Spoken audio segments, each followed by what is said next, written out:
In this guide, I'm going to show you how you can make the taskbar transparent here in Windows 11. If you do find this guide helpful, make sure to like the video and subscribe to the channel with all notifications on. It really does help the channel and lets us know that you want more content like this. We'd greatly appreciate it, and if at any point through this guide you do have any questions, just ask them down in the comment section below and we can help you out further. I'm going to be doing my best to reply to every single comment down there. Now, this is obviously a pretty cool visual effect because it does remove the solid black or white bar at the bottom of your screen. It makes your desktop look so much cleaner and more modern. To get started, we're going to need a free app. So go down to the very bottom and just hit this little search button and type in Microsoft Store and open it up. Once you do open up Microsoft Store, what you're going to want to do is search for a specific app by selecting this little search button and typing in Translucent TB. Hit enter, and this is the option that you're going to want to go ahead and select. As you can see, I actually already own it, but essentially it's free. So just open it up, hit get, and then hit install, and it's going to install it for you. And it doesn't actually take that long to go ahead and install, so just keep that in mind.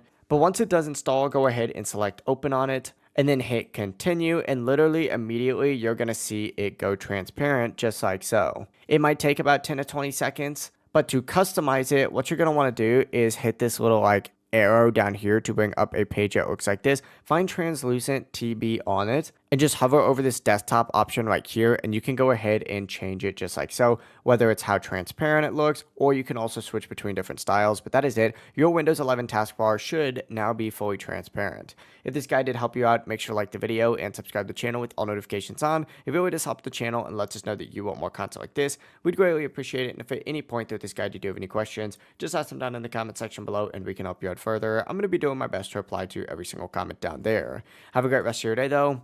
Peace.